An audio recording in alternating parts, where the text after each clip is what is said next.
When I woke up this morning, that was a little bit scary, but it was fluffy snow. It really piled up in a hurry. Whether we saw 1 or 7 inches, we were going to have road trouble no matter what. We had the ice last night. The groundwork, if you want to put it that way, was already laid out.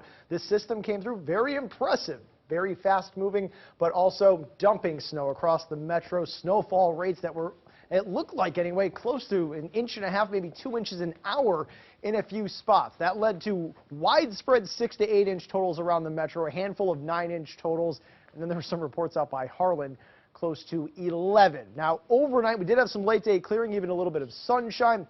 The main roads in the metro wet for now, but that temperature continuing to drop and likely to fall into the lower 20s early tomorrow morning. So we're going to see some refreeze, and that also goes for areas outside the Omaha metro. Not expecting much in the way of precipitation from here on out through the weekend. One chance of showers that comes late tomorrow night and into early Saturday as some more snow is going to fall to our north, mainly along the South Dakota and Nebraska border. There's what's left of our storm from earlier today. Now we shift our attention west as another weak upper level disturbance works in our area. This one not as strong as the one that moved through today, of course, and it will draw up some warmer air. So we're thinking more along the lines of some light rain showers. A light wintry mix will be possible for a brief period of time. This would not dump heavy precipitation like this system did, but it could make for a messy commute areas well north of the Omaha metro. That's if you're traveling, though, late Friday night and early Saturday morning. The rest of tonight, partly cloudy skies. I do think we see some developing fog. There was a lot of snow on the ground,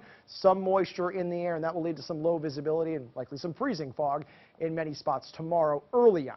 28 for right now, north wind 8 miles per hour, a lot of areas freezing, and there will be pockets where there's heavier snow where that temperature is even colder, like Harlan. They're in the upper teens, lower 20s right now. Nearby, it's mainly upper 20s or right around 30 degrees. Let's go to Storm Predictor as we'll break down the rest of the weekend. Computer models now picking up on what I was talking about at 5 o'clock. I do think we see some reforming clouds, mainly low clouds and fog early tomorrow morning. So good to see that here, as there will be a decent amount of moisture in the air. More of those clouds spill in daytime tomorrow, but we stay dry. Winds should be decently light early on, but pick up out of the northwest later. And then we watch out for a few showers. Some heavier snow outside the viewing area. Really not too concerned with this if you're in Madison, Stanton, or Cumming counties. But I do think some of this, some light sprinkles, some light sleet maybe in a few spots. You can see how fast it moves through. The heavier snow falling north of the viewing area. Something to take note of if you are doing any traveling. Mainly cloudy into Friday night and through the day on Saturday. Now, I do think we see some breaks in the clouds Saturday. Some of these are higher-based clouds.